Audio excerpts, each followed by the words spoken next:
እንዶድ ንጽህና ነው። የቀን ተቀን የኑሮ ውጣ ውረድ ያቆሸሸው በጥቂት ጥረትና በውሃ ሙልጭ ብሎ የሚለቅበት ቀድሞ ወደ ነበሩበት የሰውነት ክብር የሚመልስ ንጽህና ለተጎናጸፉ ብቻ ሳይሆን ለሚያዩ ሁሉ መልካም ስሜትን የሚያጭር ጸአዳ እንዶድ መድኃኒት ነው። ውስጡን የሚገዘግዝ ሰላም የሚነሳን በሽታ መንግሎ የሚጥል መድህን ታመው ከማቀቁበት አልጋ አፈፍ ብለው የሚነሱበት ተፈጥሯዊ ቅመም እጅግ የበረታውን ወዳጅ ነጣቂ በሽታ በቃ ሲል ያስቆመ ያልቃሽ አይኖች እረፍት ነው። እንዶድ ተፈጥሮን የመመርመር ጽናት ማሳያ ነው። የሩብ ምዕተ ዓመት ጽናት ውጤት ተፈጥሮን መርምሮ ለራስና ለሌሎች ውጤቱን የማቋደስ ጽናት ነው። ጥልቁን ተፈጥሮ በተለይም የሰው ልጅን ያለመታከት መርምሮ ለግልና ለቡድን ሕይወቱ እፎይታን የመቸር ምሳሌ ነው። እንዶድ ኃላፊነት ነው። የሌላውን ስቃይ እንደ ራስ ቆጥሮ ለማስታገስ የመታተር ምሳሌ፣ የወገን እምባን ለማበስ ዕድሜን የመገበር ያህል ከባድ ኃላፊነት። እንቅፋት ቢበዛም ቀንን እየወለደ ከወጠኑት መድረስ ቅዠት ቢመስልም ሁሉን ችለው ዳር የሚደርሱበትን ጽናት የሚወልድ ኃላፊነት ነው። ቢዮንድ ዘ ፌንስ ኮሚኒኬሽንስ አዘጋጅቶት በአዋሽ 90.7 ኤፍኤም ዘውትር ቅዳሜ ረፋድ ከ4 ሰዓት እስከ 6 ሰዓት እንዲሁም ዘውትር ረቡዕ ከሰዓት በኋላ ከ8 ሰዓት እስከ 9 ሰዓት ወደ እናንተ ይደርሳል። እንዶድ ከኛው ለኛው።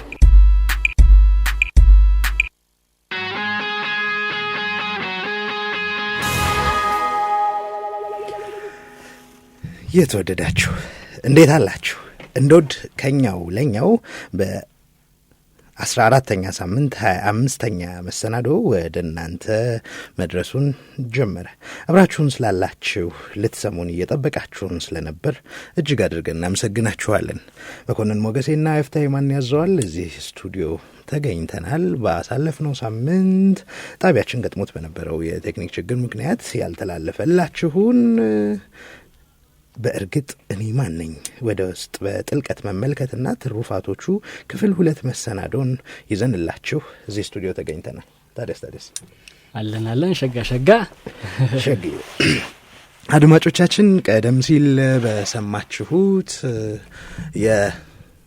ከአጥሩ ባሻገር የተግባቡት እልፍኝ ያዘጋጀው በአዋሽ 90.7 ኤፍኤም ዘወትር ረቡዕ ከ8 ሰዓት እስከ 10 ሰዓት እንዲሁም ዘወትር ቅዳሜ ከ4 ሰዓት እስከ 6 ሰዓት ወደ እናንተ በሚደርሰው እንዶድ ቤተ ሙከራ ፕሮግራማችን ነው ወደ እናንተ እየደረስን የምንገኘው። ያለው ትሮዬ ዛሬ እንዶድ ቤተ ሙከራ ብዬ ለይቼ አስተዋውቂያችኋለሁ። ለምንድን ነው ወደ ኋላ ላይ የምናስተዋውቃችሁ የምናበስራችሁ ብስራቶች ይኖረናል። በተጨማሪም በመሰናዷችን ላይ ለሚኖሯችሁ ሐሳብ አስተያየቶች ከዚህ ሰዓት ጀምሮ ክፍት ናቸው። 0931 71 71 91 ለጽሁፍ መልእክቶቻችሁ ወይም ደግሞ በቴሌግራም ቻናላችን በአማርኛና በእንግሊዘኛ እንዶድ ENDOD ከዛም በአማርኛ እንዶድ ብላችሁ በመጻፍ የቴሌግራም ቻናላችንን መቀላቀልና ቤተሰብ መሆን እንችላለን። እዚያም ላይ ከምስሎች ጀምሮ ሐሳብ አስተያየቶቻችሁን የምታጋሩበት ቤተ እንዶድ ቦታ አለን። ስለዚህ በዛም ጥያቄ አስተያየቶቻችሁን ልትልኩልን ትችላላችሁ። የዩቲዩብ ቻናላችን በአማርኛና በእንግሊዘኛ እንዶድ እዚያም ላይ ያለፏችሁን ፕሮግራሞች ማግኘት እንድትችሉ ሁኔታዎቹ እየተመቻቹ ነው።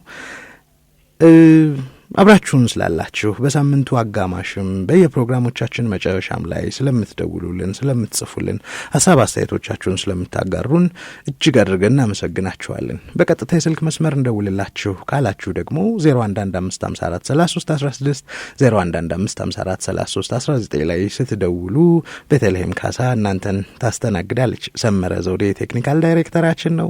ስርጭቱ በጥራት ወደ እናንተ እንዲደርስ ሙያ በርክቶቱን ያበረከተ እስከ ፕሮግራማችን ፍጻሜ ድረስ አብሮን ይቆያል። የሰብአዊ ምህንድስና ባለሙያውና አርክቴክቱ እንዲሁም የሁሉን አቀፍ እድገት አሰልጣኝ የሆነው ይፍታይ ማን ያዘዋል እዚህ ስቱዲዮ ከኛ ጋር ነው ያለው። እስከ 10 ሰዓት ድረስ አብረን እንቆያለን። ዮፊ ሳምንቱ እንዴት አለፈ? ሳምንቱ አብዛኛው ወደ ውስጥ የመግባትና የመውጣት ልምምድ ውስጥ ነበርኩኝ በግሌ። ከዛ ጎን ለጎን በተለያየ ሰብአዊ ምህንድስና ፕሮግራሞቻችን ውስጥም በቴሌግራም በተለያዩ የኦንላይን ሚዲያዎች ሶሻል ሚዲያዎች ላይ ከሰብአዊ ይዘት ጋር ከውስጣዊ ምህንድስና ጋር እንዲሁም ደግሞ ከእንዶድ ፕሮግራሞች ጋር የተገናኙ ይዘቶችንም እያጋራን ብዙ ሰዎች ደግሞ ስለዚህ ልምምዶችና ሀሳቢዎች የተሻለ ፍላጎት የተሻለ ያመሮ ክፍተትን እያሳዩ ጥሩ መስተጋብር የነበረበት ጊዜ ነው። በግሌ ደግሞ ወደ ውስጥ የገባው ባስተውሎትና በውስጣዊ ልምምድ ያሳለፍኩ የነበረ አሸጋሪፍ ደስ የሚል ሳምንት ነው። አንድ አዲስ ብራንድ ከሁል አካባቢ ከሰባዊ ምህንድስና በደንብ አድማጮች ጋር ሲደርስ እያየሁ ነበር። ጥያቄ ለዮፊ የሚል ነገር እያየሁ ነበር። 10 ደረሳችሁ መሰለኝ፣ 10 ምላሾች ደረሱ መሰለኝ አድማጮች ጋር። 10ኛ ክፍል እያጋራን ነበረ። ምንድነው ብዙ ጊዜ በጥያቄና መልስ ውስጥ ብዙ በሮች ብዙ እይታዎች ይከፈታሉ ብዬ አስባለሁና አንዳንድ ፕሮግራሞችን እኛ እነዚህ ቢደርሱ ብለን የምናጋራቸው ቀርጸን አዋጅተን የምናሻገራቸው ፕሮግራሞች አሉ።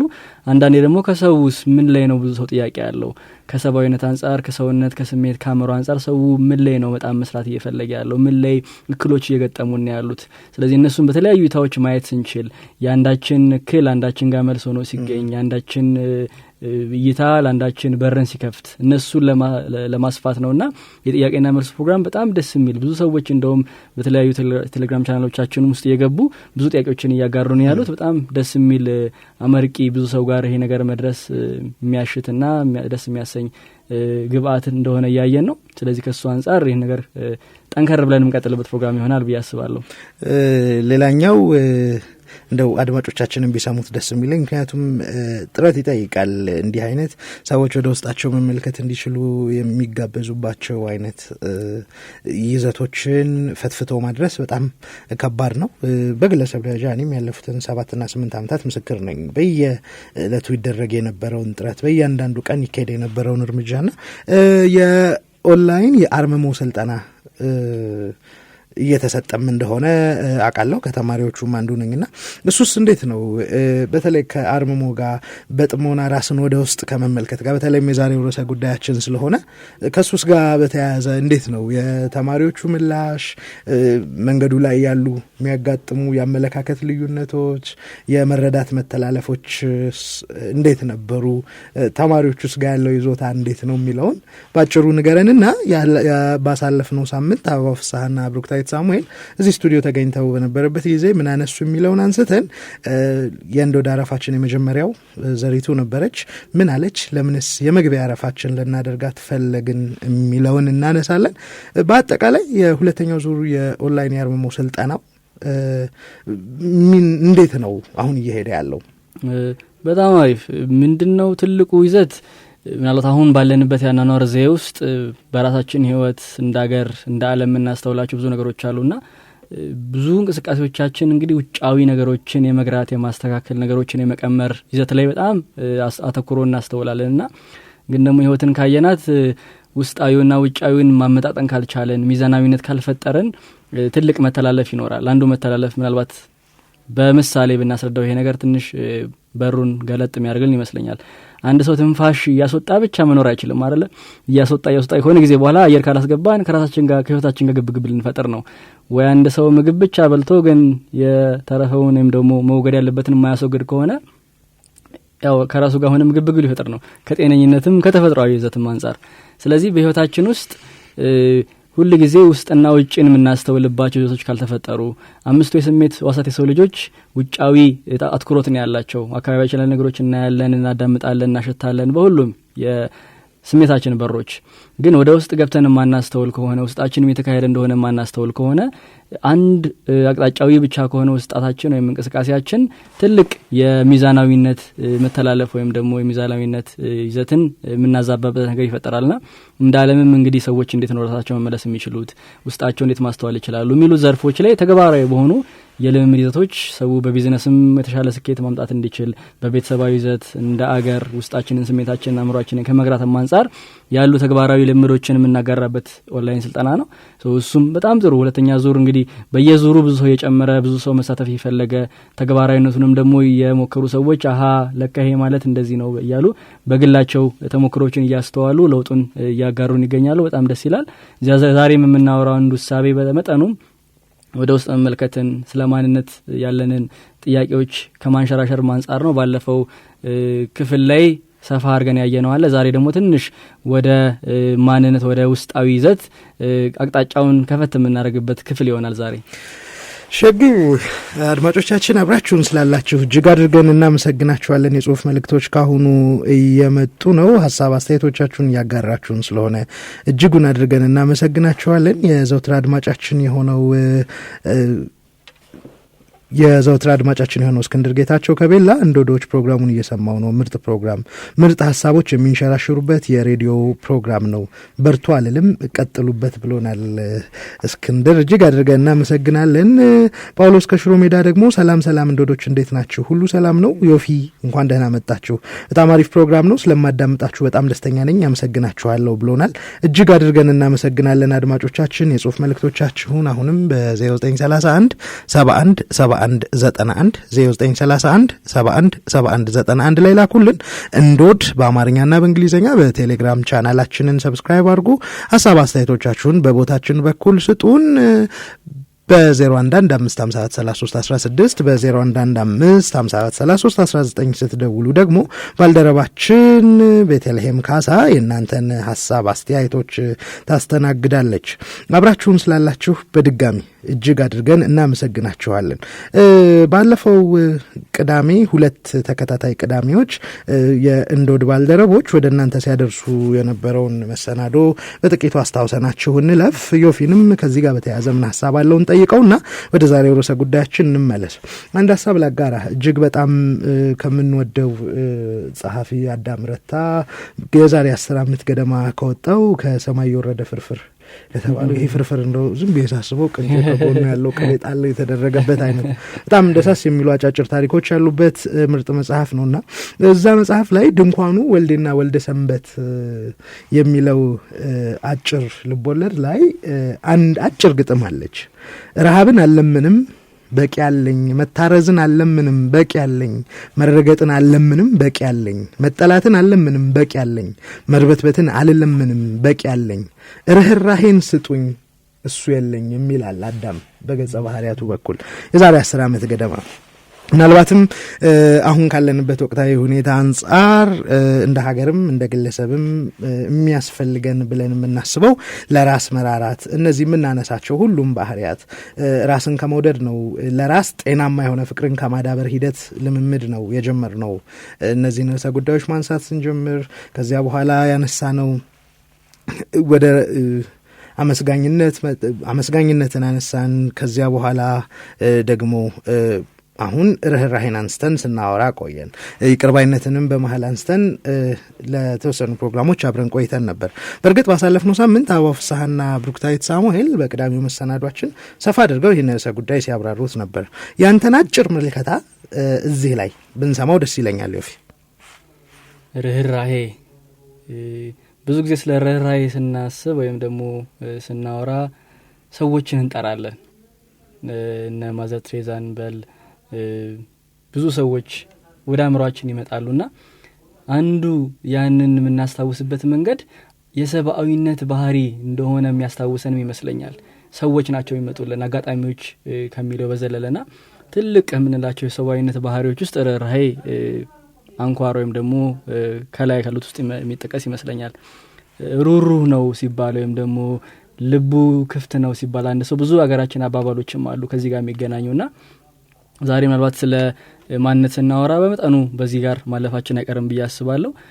ርህራሄ ከራስ ይጀምራል የሚለው አንድ ደረጃ መሆኑን ምናልባት ባለፈውም የቅዳሜ ፕሮግራማችን ላይ በደንብ አንሸራሽረውናል ባልደረቦቻችን። ወደ ራስ የሚመጣው ርህራሄ አንዳንድ የራሳችን ላይ የምንጫናቸው ነገሮች፣ ከራሳችን ጋር የምንጣላባቸው ነገሮች ሞልቶ ሲፈሱ ነው አካባቢያችን ላይ ጥል የምንፈጥረው፣ አካባቢያችን ጋር ግጭት የምንፈጥረው፣ ከኛ አልፈን ብዙ ቦታዎች ላይ ግርግር እንዲፈጠሩ ምክንያት ልንሆን የምንችለውና ግን ወደ ውስጥ ገብተን እኛ ውስጥ ያሉ እክሎችን፣ የተዘጋጉ ቦታዎችን መከፋፈት ስንጀምር፣ ለራሳችን ርህራሄን ማድረስ ስንጀምር ያ ርህራሄ አሁንም ሞልቶ መሰሱ አይቀርም እና ውስጣችን ያሉ ነገሮች እንዴት ነው መጀመሪያ በእኛ ውስጥ ማለፍ የሚችሉት? ሁሉ ነገር እኛ ጋር ነው ሁነቱ ወይም እክሉም ጠቀሜታው የሚጀምረው። መርዝም ቢሆን እንደሚባለው አባባል መጀመሪያ ብልቃጡን መቀመጫውን ነው የሚጎዳውና ጥላቻ ካለ መጀመሪያ እኔን ጥላቻው ጎድቶኝ ነው ከዛ በኋላ እኔ ጥላቻ ብዙ ሰዎች ጋር የሚደርሰው ከዛ በኋላ። ርህራሄም እንደዛ ነው። ለራሴ ያለኝ ፍቅር፣ አመስጋኝነትና ርህራሄ ሞልቶ መፍሰሱ አይቀርም። ምናልባትም ደግሞ በጣም ተደራሽ ነው። እንደዚህ በጣም ጠንካራ የሆነ ስሜት ያላቸው በሳይንሱ አንጻር ከርግብግቢት አንጻር ነው የምናያቸው። እያንዳንዱ የሰው ልጅ ስሜት የራሱ የሆነ ዌቭ ርግብግቢት ሞገድ ነው። እንደ ሬዲዮ ሞገድ ብናየው እኛ እዚህ ስቱዲዮ ውስጥ ሆነን የምናወራው ወይም ደግሞ የምናጋራው ሀሳብ በጣም ሩቅ ሄዶ ሰዎች ጆሮ ጋር ለመድረስ በሞገድ በርግብግቢታዊ ይዘት ነው የሚንቀሳቀሰውና የሰው ልጅም ስሜት እንደዛ ነው። አንድ ሰው በራስ በውስጡ ትልቅ የሆነ ርህራሄን ሲያስተውል እዛ አካባቢ ያሉ ሰዎች ብቻ አይደሉም፣ ሌሎች ተፈጥሯዊ ይዘቶችም ያንን ርህራሄ የማስተዋል ስሜት ውስጥ መግባት ይችላሉና ብዙ ሰዎች ደግሞ በበቂ ሁኔታ ለርህራሄ ክፍት ከሆኑ ልባቸውን ካሰፉ እንደ ማህበረሰብ በርህራሄ ውስጥ ማለፍ የማንችልበት ነገር የለም። ከዛው ደግሞ ተቃራኒ ከሄደን አንድ ግርግር ወይም ጦርነት ወይም እክልን በለው ያን ነገር ለመፍጠር በቂ ሰዎች በዛ ሞገድ በዛ ግብግቢት ውስጥ ካልገቡ ያ ነገር የመሆን እድሉ ትንሽ ነው። ስለዚህ በተቻለ አቅም እነዚህን ባህሪያት እነዚህን የሰዋዊ እሴቶች ሰው ጋር ማዳረስ ሰው ጋር ማንሸራሸር ስንችል አንድ የማህበረሰባዊ ለውጥ እኔ ማህበረሰባዊ ምህንድስና አለዋለሁ ከሰዋዊ ምህንድስና ዘርፍ ወደ ውጪ ስንወጣና ከሱ አንፃር እንግዲህ ወደ ውስጥ የምናስገባቸው ነገሮች ወደ ውጪ ወጥተው ሰው ጋር ማህበረሰብ ጋር አገር ጋር ዓለም ጋር መድረሳቸው የግድ ነው፣ ተፈጥሯዊ ህግም ነው ለማለት ነው። ሸጊ እንግዲህ በያለንበት ርህራሄን ከራሳችን ጀምረን ለራሳችን ርህራሄን በማዳበር ከዚያም አልፎ በዙሪያችን ላሉት ሰዎች ለማህበረሰቡ ግፋ ሲልም ለዓለም ሰላም የአቅማችንን ማበረከት እንችላለን። ብዙ ጊዜ ጣት የመቀሰቡ ነገር ይታያል። በቡድን ተቧርኖ እኛ ውስጥ በመንከር እኛን ልክ በማድረግ ሌሎችን የመኮነን ርህራሄነት የጎደላቸው ምግባሮች በየአቅጣጫው ይታያሉ። ግን እስኪ ራሳችን ላይ ለመስራት እንሞክር። ሌሎች ላይ ጣቱን መቀሰቡን እንተውና ቆም ብለን በእርግጥ እኔ ለራሴ ርህራሄ አለኝ ወይ፣ በባህሬ ሩህሩህ ነኝ ወይ የሚል ጥያቄ ራሳችንን እንጠይቅ። እንግዲህ ስቱዲዮ ሳንገባ ትንሽ ቆየታልን መሰለኝ። ወደ ኋላ ይሄድን በርከት ያለውን ጊዜ ወሰድ ነው። ወደ ዛሬው ርዕሰ ጉዳያችን እንመለስ።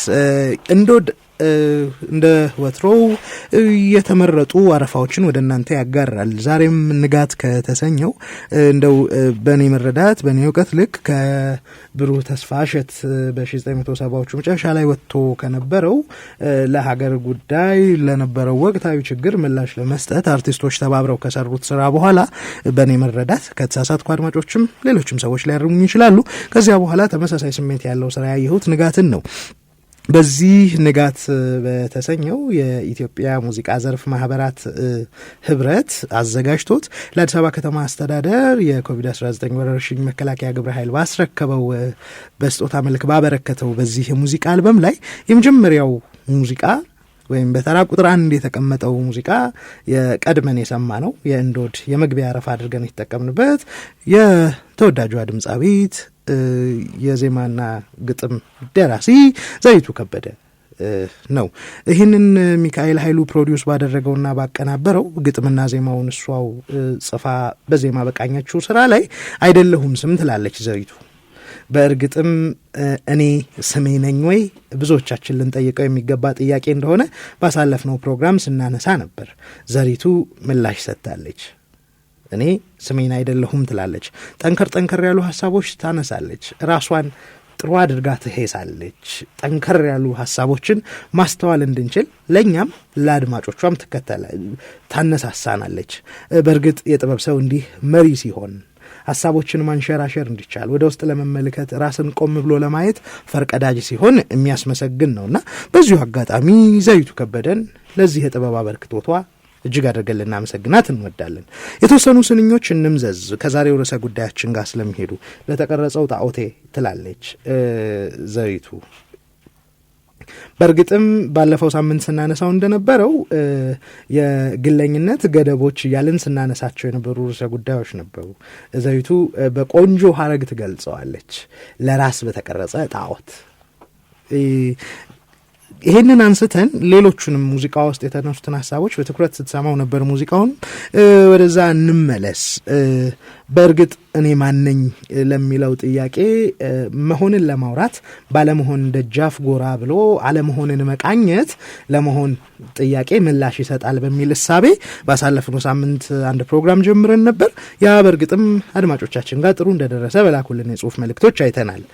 ባለመሆን በር ገባን። በእርግጥ እኔ ስሜ ነኝ ወይ? በእርግጥ እኔ ብሔሬ ነኝ ወይ? በእርግጥ እኔ ዘሬ፣ ነገዴ፣ ጎሳዬ እና ቋንቋዬ ነኝ ወይ ብለን ጠየቅን። በእርግጥ እኔ ሙያዬ ነኝ ወይ? በእርግጥ እኔ ሃይማኖቴ ነኝ ወይ የሚል ጥያቄዎች ስናነሳ ነበር። አሁን ደግሞ ዛሬ ዘርዘር ያሉ ርዕሰ ጉዳዮችን ልናነሳ ነው። ዮፊ ዝግጅት ምን ይመስል ነበር? ለዚህ ርዕሰ ጉዳይ መዘጋጀት እንድትቃኛቸው ያደረገ ሌሎች ሀሳቦች ነበሩ? እነሱን አጋርተን ብትጀምር ደስ ይለኛል። በጣም አሪፍ።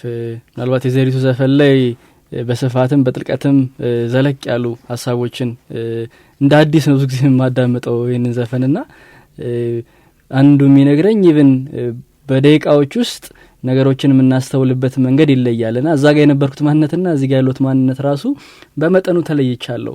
በሚኖረኝ ለነገሮች ያለኝ እይታ፣ ለነገሮች ያለኝ ተሳትፎ እኔን ሁሉ ጊዜ የቀየሩኝ በአእምሮ ሀሳብ፣ በእይታ ሀሳብ፣ በሀሳቤ ስፋት ጥልቀት ሁሉ ጊዜ የምንለዋወጥበት ሂደት ውስጥ ነው የምንሆነውና አሪፍ እሳቤ ዘጋ እንደተዋጀ እንደተጋራ አጋርቼ ልጀምር ብዬ ነው። እንግዲህ ባለፈው የክፍል 1 ፕሮግራማችን ላይ ብዙ እሳቤዎችን እያጋራን ነበረ። እኔ ማነኝ የሚለውን አንተ እንዳልከው እኔ ማን አይደለሁም በሚለው በር ለማስተዋል ነበር የሞከርነውና ከፕሮግራማችን በኋላ ራሱ ብዙ ሰዎች በተለያዩ መልእክት መላኪያዎቻችን እየጻፉ ብዙ ሀሳቦችን ሲያጋሩ ነበር። አሃ የሚባሉ መልእክቶች ብዙ መጥተዋልና የዛሬውም ክፍል 2 ፕሮግራማችን ላይ ምናልባት ከባለፈው ዘለቅ ያሉ አሃዎች እንደሚኖሩ ገምታለሁ። እንዴ አይነት ሀሳቦች ምክንያቱም አንዳንዴ ነው ብለን ያስቀመጥነው እይታና ሀሳቤ በሆነ ደረጃ ጎተት ሲደረግ በሆነ ደረጃ ከፈት ሲደረግ አሃዎች አንድ የሳቤ የባህሪ ይዘቶች ናቸው ብዬ አስባለሁና ብዙ ጊዜ ስለራሴ ነገሮችን ሳጠና ከራሴ ጋር ሀሳቦችን ስጽፍ ሳንሸራሽር አሃ መልባቸው ብዙ ጊዜዎች አሉ። ከዚህ ጋር ምናልባት አንዱ የሚያገናኘኝ እሱ ነው። ይሄንን ፕሮግራም ለማዘጋጀት ስንሸራሸር ምናልባት ለአድማጮቻችን እቺ አሃዎች ሌላ ቃል እንዳትመስል አሃ ማለት ወይም ደግሞ የአግራሞት መገለጫ ድምጸቶች መሃል አንዱ የሆነውን አሃ ማለት እንደሆነ ግልጽ አድርገናት ብናልፍ ብዬ ነው። አሃዎች ስትል ሌላ ቋል የወሰለች ነው።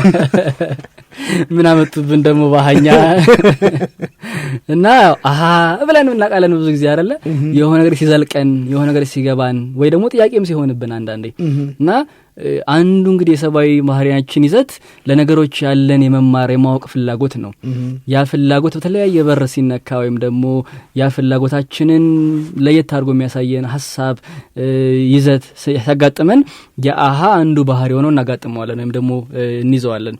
የዛሬውም ሀሳብ ባለፈው እኔ ስሜ አይደለሁም ዘሬ አይደለሁም እነዚህ አካባቢ ወይም በውስጤ የያዝኳቸው የሳቤ መገለጫዎች ውስጥ የኔ ማንነት ምን ያክል ግንኙነት እንዳለው ለመክፈት በሩን ለማያያዝ ለማላቅ ሞክረናልና አሁንም ግን እኛ ወይም እኔ ይሄ ነኝ ብለን መስመር አላስቀመጥንም።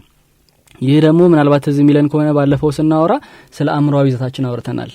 ከአእምሮአችን አንዱ መገለጥ ኢንተሌክት የምንለው ሳቢዎችን ሰንጥቆና ከፍሎ የሚረዳ የአእምሮአችን ክፍል ነው። አንጽሮ ለይቶ ጠቃሚና ጎጂውን ለይቶ ዛሬና ነገን ማንጸር የሚችል የእይታ ወይም እንግሊዘኛው ኢንተሌክት የሚለው ለዛ ነው አንዳንዴ ኢንተሌክቹዋልስ ሲባሉ ያንን የአእምሮ ክፍል በጣም የተጠቀሙበት ሰው ብለን እናስብ እንችላለን። ግን ያ የአእምሮ ሙሉ ይዘትም አይደለም አንዱ ዘርፍ እንጂ። ለምሳሌ ብዙ ምሳሌዎችን ለመስጠት ሞክር ነበር ባለፈው። ቢላን ስንወስድ አሪፍ መሳሪያ ነው። ነገሮችን ለመከፋፈል ለመቁረጥ ለመሰንጠቅ ሊጠቅመን ይችላል።